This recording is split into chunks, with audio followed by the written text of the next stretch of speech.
Why do people post to TikTok? What is a virtual classroom? Do you use AI? What's with all these fake photos? Did you go to an arcade? How many TV channels were there?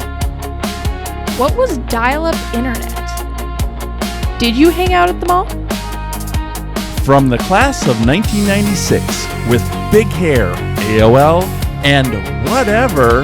And the class of 2026 with YouTube, smartphones, and mask mandates. You're listening to Midlife Young.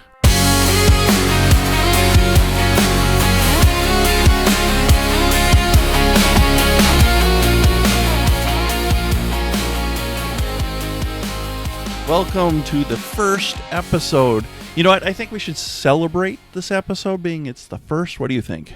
Yeah. How are we going to do that? I say we talk about firsts. Oh, that would be fun. Yeah. We just had a musical intro. I think it'd be pretty cool to start off with, let's say, what was our first media player? Oh, that's a good question. See, back in my day, I'm going to use that phrase often, I think, during the series, but it was a record player. Oh. You know, one of those vinyl discs, flat. Yeah. Okay. Yeah, mine was a plastic record player. So, I mean, it was not wood grain or anything else. It was the cheap kid style one. 2 brick speakers on each side. And you put these media discs right in the center. I forget what size they were because they used to have these 2 RPM sizes they always talked about. But anyway, that was my first media player. Only a small selection of records that I had, but it was kind of interesting. I just had a CD player. That was the biggest Wait a thing. minute. It's like the small version of a record. Yeah, pretty much it is. See, the records, they last. Actually, records are still popular nowadays. It's kind of weird. Yeah. It had a resurgence for a while. What other firsts? Because obviously we're talking about the class of, so obviously school is quite a big thing. So let's see, what other things happen in school? After school activities, I suppose, is another thing. Yeah. What was one of the first big after school activity you did? Well, I dance after school. Just that. Just dance. I just go to my studio and I learn and practice my dances. Studio too, huh? Yeah. Me, I didn't really participate much in after school activities. Never was a musician or anything else. I tried science though for a while. So one of my teachers had a science-related event after school that they tried to start up. Unfortunately, I was the only one that showed up. Oh, that's awkward. I know. So we only did it a couple classes worth after school. Seeing there wasn't any interest from any other students, we kind of dropped that after school activity. But as I got older, eventually that job kind of thing showed up, and so then there I am going off to get a job. So my first job ended up being a janitor at a church. Oh, that was I'm telling you, it was a tough job. Probably. Because, you're moving tables, moving chairs. Cleaning the toilets. No, seriously. I did. Men's and women's room. So we had to take the garbage can and we had to blockade the women's room door. Ooh. And there was always this one lady who always moved the garbage can and walked in, even though it's oh. Yeah, it's the garbage can's right there. How do you not realize that we're trying to clean the bathroom? Anyway, because we blockaded it, but whatever, it didn't work. And then, of course, we always had to maintain the coffee because this was a Lutheran church. And you coffee. Gotta have your coffee, yeah. They were big. I mean, I tell you, that was next to religion in itself, was the coffee. It was. You should see the quantity of caffeine. But anyway, so what was your first job? Oh, I was an assistant teacher at my dance studio. So wait, I see the dance theme. Yeah. Sticking with the dance theme. So what did you do as an assistant? I would assist the teachers in teaching the kids how to dance. What are some of the dance moves? Well, they're all in French, so I don't know if you'd understand them. We teach them the positions, pliés and tendus. Yeah. I only speak a half a language, and that's English. Oh, wow. I know. We haven't fully learned English yet, as you'll notice throughout this podcast. Very true. Very, very true. Oh, that's interesting. So how often do you do that? Well, I did it like 3 classes, and then I became a regular teacher. It's growing into a possible future for you. Yeah, I'm hoping to be a competition teacher next year, actually. Oh, that's cool. Now, for me, I was lucky my first job didn't turn into a future because, I mean, I'm an IT guy and janitor wasn't the direction I wanted to go. Not saying that's a bad thing because there was a janitor that started his own company to become a janitor, and he drove around in this super expensive fancy car with the license plate janitor on it. Oh, wow. I know. He was picking on everybody to say, see, I'm a janitor and I am rich. I mean, this guy, it was hilarious. Props to that guy out there. It was hilarious. Even janitors can be rich. Let's jump right into bank accounts and stuff like that. I mean, my first account, checking. And we either paid when we went to places, we paid in cash or checking account. And of course, being just a poor little janitor. And oh, by the way, as a janitor, I was making minimum wage. Guess what minimum wage was at the time? I don't know. The minimum wage nowadays is like $7.25. I don't know. $4.25. What? Yep. Oh, and then after a year, I got a 10-cent raise. But anyway, so as you can see, my poor checking account wasn't that good. So you always have to watch the numbers on your checking account. But yeah, it was all cash or check at the time. And then I did at one point go to Best Buy, and you get a Best Buy credit card. I don't think I've ever been to Best Buy. What? Yeah. Oh, that was an amazing place back in my time. Best Buy, the electronics, the car stuff, the music and video stuff they had, TVs. Oh, yeah. That was a thing to hang out at Best Buy. But yeah, I got the Best Buy credit card. I think it was like $300 limit is all I could spend off the credit card. Yeah, nowadays credit cards, I mean, a lot more, but yeah, that was the starter credit card that most youth would go after, is like the Best Buy credit card. It wasn't much, but you know, at $4.25 an hour, we didn't make much either, so I mean, whatever. So about you, what first payment cards you got? You went right to debit, right? Debit cards? Yeah, I got a debit card. I mean, what's a check? I've gotten checks. I've just never written checks. Never written a single check. No, I've never had to. Yeah, we had to learn cursive because of our checks. Ooh. Yeah, cursive is kind of dropping out, isn't it? I can't do cursive. Never learned. I tried, but we were taught cursive. I don't know if most of us know how to do cursive. All of our cursive looks awful. And I just think it's hilarious when you look at people's checks and the signature is just like, you know. Yeah. Okay, cars. Now, obviously, I made my pennies of salary back then. So, of course, then let's spend it all on cars and gas, which gas nowadays, oh my goodness. I still remember the day. Before I get into cars, I still remember the last day a buddy of mine and I were going around every gas station we could get it for the 99 cents. The last time Yeah, it's I know. A dream. We've only seen gas hit those prices again in our area when the economy tanked in, let's see, what was that? 2015, was it? 2014? I forget exactly the year, but the economy kind of tanked. Gas prices crashed down way down to $1 again, and then they jumped up to like $4.15 or something. It was awful. But yeah, back when I was in school, it was like hunting around for the last gas station at 99 cents because we were used to it being under $1 for gas. Yeah, now it's kind of stagnant between like $2 and $3. Yeah, sometimes a little more. It's like $3.20. I've seen it a lot lately. Yeah, and then cars today are more efficient than mine. Mine was a big boat of a car, my first car that I used to drive around. Oh, it was horrible at gas mileage. It was getting about 8 miles to the gallon. Yeah, most cars get, 20-some. Yeah. Or higher. Can you just imagine? I probably spent more in that car than anything. But yeah, it was a big old boat. 8-cylinder, big thing. Had a huge front end, huge trunk. You could store bodies in there. Oh. That's what we got. We got used vehicles. It's not too often you see those big boats anymore. Every once in a while you see a few people with the big boats, but, kind of cars you driving around nowadays? Like little box cars. Like the cube? Like a cube. Oh, those cubes are ugly. I don't like the cubes. Yeah. But otherwise they have, what is it? The Kia, right? Yeah. The Kia Soul. The Kia, that's kind of like a box-ish. Kind of box kind of car. Then there's the, and there's a lot of models like that, like the Audis and whatever. They all have those same size.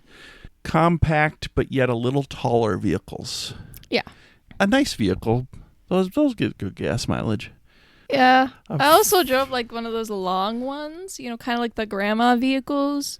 Wait a minute. Did I just say the big boats? And you're just saying the big long ones, did you just call my old car a grand? Well, it's kind of like shorter, but it's long. And you see a lot of like old people or teenagers driving them. So the grandma cars.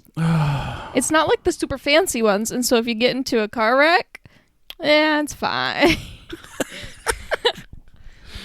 Grandma cars. Anyway. All right, but my grandma car, we'll call it, my big boat of a car, was probably the next best thing to a limousine. It just wasn't stretched. Yeah. And actually, I think that was one of the models that was used quite often in a stretched limousine at the time. Anyway, so what during that time could you use a big boat of a car for when you're cheap and didn't actually buy or rent a limousine? It's prom. Oh, prom was a big thing, in every student's life. Yeah. Did you go to prom? Yeah, I did. I went to prom my freshman year because I've been homeschooled my whole life, and so I just went to a homeschool prom. I went to high school. I don't know if there's much difference between the generations when it comes to prom. Usually you dress up, suits, ties, dresses. Yep, you get a date. Yeah, you go out to eat beforehand. Yep. Music, lights. I mean, actually, it might be one of the things that prom hasn't. I mean, obviously, there's going to be certain things that have changed, but the overall theme of prom really hasn't changed much over the years. That's a difference between or a similarity, I suppose, between our two classes. Yeah. Let's jump into technology. Technology? I mean, it couldn't be that many differences between 96 and 2006, do you think? I know, we're still 2005, 2025 right now. I am screwing up the date so bad because it doesn't start with a 19. It's got to start with a 19. Back in my day. No, anyway. Yeah, but you guys still had like the touch screen phones, right? And like all that jazz, the touch screen computers. No. Oh. Really? So, my first computer... and I was actually, my dad was a little bit of a techie in a way. He doesn't seem that way anymore, which is hilarious, but at the time he was. And so we had computers, and a lot of families didn't have a computer. There was only probably a quarter of the families may have a home computer. So one computer that the whole family shared. Really? Uh-huh. I won't be able to do that with my family. Yeah, try to do school reports and play games. I mean, whatever. Yeah, I have 2 computers. See? Computer around every corner. That's almost actually true nowadays when your fridges actually give you advertisements. Anyway. Very true. That was on the news not too long ago. But, my first computer was this massive, big box machine. So I had what they call a Texas Instruments computer. At the time, TIs... VIC computers were a big one. Amigas were another one. Let's see, what's another one? Apple IIs. That was another big computer.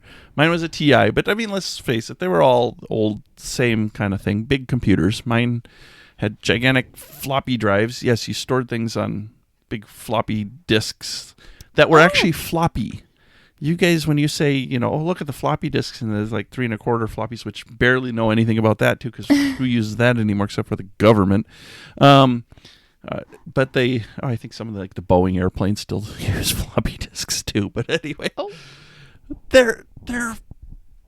our disks were actually floppy. You could flop anyway. Like spaghetti noodles. Yeah, and you could barely hold any data on those suckers at all. Were you able to search on the internet or something? Not yet. Well, yes, actually, you could, but barely near the end of it.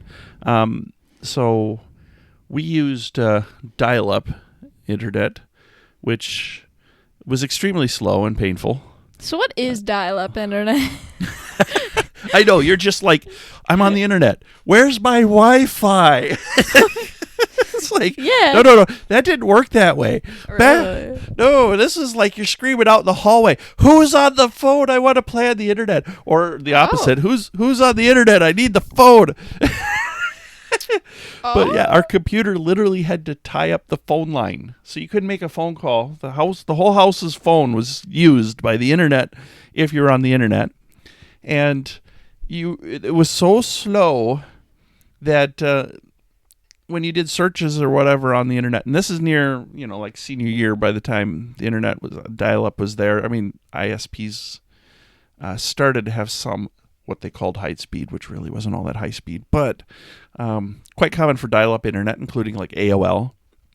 And you checked your email, and you could surf the web somewhat and stuff like that, but everything was very raw. It was not the graphics were very low quality. Ooh. You couldn't really stream anything, so there was no streaming video. There's no streaming music. So if you couldn't do anything, what did people mainly search up? Well, the start of the internet was very educational based, but it was started by universities. Military and the university started, so it was very much that point. But for entertainment purposes, it was pretty low. Even though I think one of the things near the very, very, very end, because I think if I recall correctly, Instant Messenger came out in 96. I think it was ICQ. Have you ever heard of that? I have not. How about AOL Instant Messenger? MSN Messenger? No. Oh, boy. I thought AOL was an abbreviation. Well, AOL is an abbreviation because that was one of the online companies. It was American Online. And I forget the whole history behind AOL. But, yeah, they were one of the dial-up companies. Yeah, there wasn't what you could do today. There was no YouTube. Oh. Nope, it was just text. Oh. Just text-based, and graphics were very, very poor quality graphics. So, I mean, almost looked kind of cartoonish compared to today because it was low resolution. Well, let's ask you, what was your first computer? It was this little laptop thing that you would connect to a keyboard. And that's what I would use as a computer. It wasn't really a computer, but it had a keyboard. Yeah, it was that little tablet thing. I remember that thing. Yeah. But actually, if I recall correctly, you actually started off on an old Windows 95 machine. You might not recall as much because you were quite young, but I remember setting up that computer for you, and to protect the computer from you kids uninstalling apps on the thing or messing up the system, I put some security software on there. At the time, doesn't compete to today's security software. Yeah. And somehow, out of all the kids, you were the one that kept on breaking into the system. Oh, and how old was I? I had to have been 5 or something. I don't know. You were quite young. I was I don't know how you did it, but you did it. You'd break into the Windows 95 look at computer. me. Yep. But I think that was, you don't even remember much about that computer, which is funny because that was the tail. That computer still had the old CRT monitors, the big boat monitors. You still remember anything about the big TVs, right? The TVs that were huge, not just width and height as they are nowadays, the flat screens, but were also big, heavy boxes. Kind of it looked like there was something inside trying to push its way out. Yeah. Yeah, the ones that kind of bowed, Push its way. Yeah. The boob tube. That's what we kind of called those dumb things. Oh, really. okay. Yeah, they're the stupid tubes, but and you could only get so big of a tube because the technology could only get so big. Yeah. Nowadays it's all flat screen whatevers, and then you could mess with them with magnets and screw up the screens. It was kind of interesting. VHS players and that stuff like that. Let's see. I mean, heck, DVD players. So I had actually, talking history, I actually had a VHS player. You still know what that was because we still had some of those. Yeah. The cassette-style VHS players. We heard the phrase when you rented movies, be kind, rewind. Oh, yeah. Because you had to rewind the tapes. If you didn't rewind the tapes, they would charge you when you returned them because then they'd rewind them. And so, of course, then there was a market where you could buy a tape rewinder. Oh, is it like one of those pencil-looking things that you put in there and you go, woo? No, the pencil thing's kind of a joke. That was cassette tape. Because cassette tapes, sometimes if the media player, the Walkman or boombox, screwed up and started eating the tape, and you had to pull it out, and this long strand of spaghetti was after the tape. You'd have to stick a pencil in it. You'd have to screw one of the spindles so that it would take and suck the tape back in. If you're lucky, if it didn't wreck your tape. But no, these were videotapes, and they'd sell rewinders, and these rewinders, you could buy for home that you just put the tape in and rewind it without using your machine. So that way, instead of wasting the three minutes to rewind your tape, you could go on to your next movie, and you could just rewind it on a separate thing before you brought it back to the movie rental place. Oh, that's pretty cool. What do you all use nowadays? It's all like streaming media, isn't it? Yeah, I got Netflix, Disney, Prime, Paramount Plus, all that great stuff. Maybe YouTube, Apple Music, That is hilarious. Yeah, let's see. I had my Blockbuster membership, and there was what was that other movie? There was a few movie rental stores. You had your little cards, your license cards that you go in and rent your movies. Have you ever heard of the Columbia music purchases? No, I have not. So that was a big thing where you get for 99 cents or whatever, you get a dozen CDs that you could pre-purchase.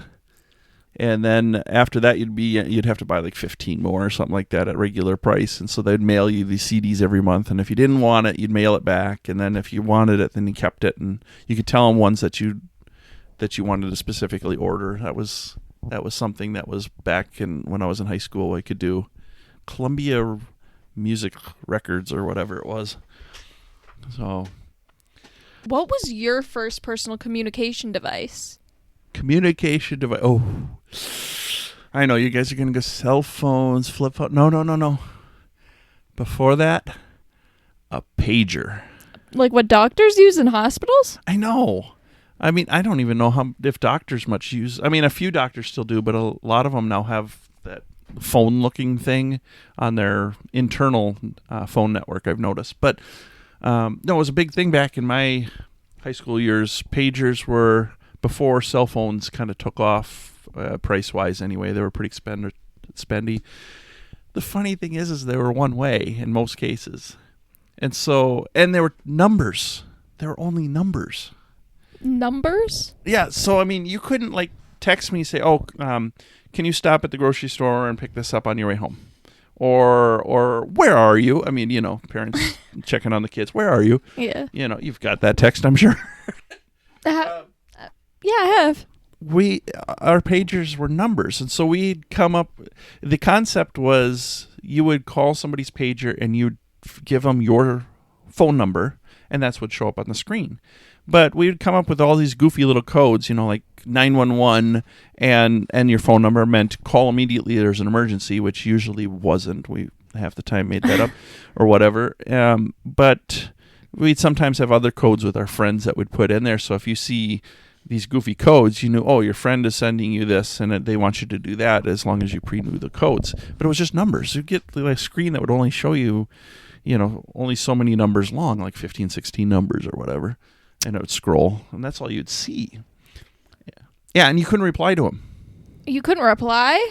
Yeah, and so, when mom pages you to call her, and you're sitting there still driving home, but you're stuck in traffic so that you can't. In my case, when she did that, I remember being stuck behind a construction trailer. I think they were moving a big house or whatever, and so I was stuck on the road. I couldn't call her because obviously I was stuck somewhere. And if you did call back, it's usually like you stopped at a gas station or a grocery store or something like that, and we used a payphone. Oh. Yes, payphones. They were all over the place. Yeah, and you had to have quarters. I think it was quarters back then. I don't remember the exact price. You couldn't use tap to pay? Tap That's a joke. to pay. No, it was these physical round things that they called currency. Really? Really? I definitely don't have those somewhere in my room. Oh, man. But yeah, you'd have to, find a payphone, which was everywhere. So today, if you were to say, if I were to tell you, go find a place with a payphone, yeah, good luck. Do you even know of a place that has one right now? No, probably. Yeah, because, they're all gone. Everybody's got cell phones. Yeah, this is my payphone. It has a touch cell screen. My parents pay for it, so it's a payphone. Oh, there. Oh, yeah. Mm-hmm. Mm-hmm. See? But, no, it was, so we'd go there. And then if you did long distance, do you even know what long distance is? That's a rare thing nowadays. It's where you go a long distance. Well, on phones, you couldn't even call neighboring cities without possibly being long distance and pay a larger fee. Nowadays, you can practically call the whole United States and Mexico and not pay anything, or probably even Canada for all I remember. But you can call these places and it doesn't cost you anything extra because it's just all connected on the internet nowadays. Yeah. But we would carry around these pay cards for long distance. We'd go find a carrier that would sell us these long distance cards. And so like one of the times I was in Florida and I had a pay card, and so I've got the note to call. And so I had to go find a pay phone, and I had to use this calling card to type and call in this company and type in my calling card PIN number and all this other crap. Then I could type in the phone number I wanted to call, and that would deduct the amount from my phone call. Hey, it's just cell phones, isn't it? Yeah. So you couldn't just call ahead to your favorite restaurant to reserve something? Well, you could call to a restaurant, but you'd have to call before you left home or call before you left work. Hey, so you can't just do it anywhere? No. Oh. At least not with a pager. And then when I did get a phone, because I think it was senior year, I did get a flip phone. A flip phones, if I remember right, every month you had, at least I had, 30 minutes of call time a month. A month? Yes. Yeah, a month. I think, what is your account? Isn't it 300 minutes or something like that a month? I think so. Yeah, I think yours is set to 300. Mine was 30 minutes a month. Actually, my first one was 0 minutes a month. They charged me per minute. But then I bumped it up quickly because that was costing a lot. Oh. And of course, they'd always round up. So it's like you could monitor with your watch and go, 58 seconds, I got to go, click. Nope, they rounded up. And so all of a sudden it was 1 minute, 2 seconds, so they had to charge you 2 minutes. Because the processing time for the call to be hung up, the call time, all that other junk. So you'd have to make sure it's 45 seconds in, you have to be hung up so you had enough time. Otherwise they charge you for the next whole minute. Wow. And so they go against your 30 minutes. Unless... they were gracious, I tell you. Unless you called after hours. And then after hours, then you could have unlimited text and talk, or talk, I should say. Not texting, talking. They didn't have texting on the phones at first. But talking, but of course that meant 9 p.m. at night till 5 in the morning. I'm like, yeah, when you're not... The best time to call. I know. That's exactly the best time to call is after hours. Now your phone is, what is it, unlimited texting? Yeah. And then data, you're surfing the web on it. Yeah. Before your phone, what was your first communicate? Because you had something just before your phone. Yeah, I had an iPod. Yeah. But not the music ones, but the touch screen, kind of like the smart iPods. Yeah, the ones that did...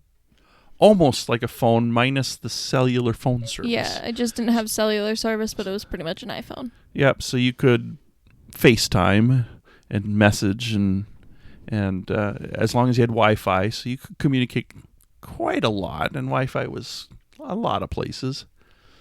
Total different worlds. Yeah, and so you didn't have to worry about reserving tables. I don't remember ever reserving a table in a long time, though. Which makes me think about food now. Of course, Ooh, I'm hungry. Oh, yeah. Food back in my day. I think we went to Taco Bell the most, to be honest with you. I'm surprised that place is still around. It's a lot of the restaurants from my time is still around today, surprisingly. Almost. Some have come and gone, but yeah, Taco Bell was one of them. I think we went there because it was cheap. Probably. You know, it was cheap. Was that safe for my gut? Well, probably not. You know, if I tried to eat like I did back then, will I regret it? Yeah. You know, but I mean, there's other places, you know, McDonald's, Burger King, they were around too. Rocks. You and your friends, where was like a restaurant you probably more recently frequented? Well, I really liked Applebee's. I'm kind of like that, like, high standard kind of person. You know, just a little bit. And so I don't eat Taco Bell. High standards. You know, every once in a while. Yeah, but we had the chalupa dog. I have no idea what that is. Chalupa dog. Oh, yeah. The dog with a Yo quiero Taco Bell. Like Applebee's, Green Mill, you know, Olive Garden. Love those places. I'm kind of like that fancy type. Just a little bit. Yeah. Otherwise, it's Taco John's. Oh. I do like Taco John's. Taco John's ain't too bad. I don't remember when Taco John's came into the picture, but yeah, I like Taco John's now and then. Yeah. Suppose we should conclude, but I think we should end on a good note. Future, right? Now, for me, the future's already happened in a way because I'm talking future from when I was in school. What was my future plans, right? Yeah. You know, what is your future plan? Because your future's still ahead. Me, at the time, I was like, I'm going to be an AV techie like person, which surprisingly, look at that. I'm still kind of doing that stuff today, which I guess I was on the right track. What future plans do you have? Well, I'm probably just going to take a gap year and teach in my studio, you know, do some solos. And then after that, not 100% sure. I'm either going to go to college for dance or I'm going to go to a dance company. So other than that, I don't know. Your future. Yep. Dance is my future. Well, we'll see what the future brings. Yep. I think we got a pretty good first show, don't you think? Yeah, I think this is great. We'll have to figure out what we're going to do for our next show, get that posted, and hopefully all those listening will want to check us out again. Yeah. From the class of 1996 and the class of 2026, this has been Midlife Young. Don't miss out on future episodes by subscribing to our podcast. And find us online at midlifeyoung.com. Thank you for listening.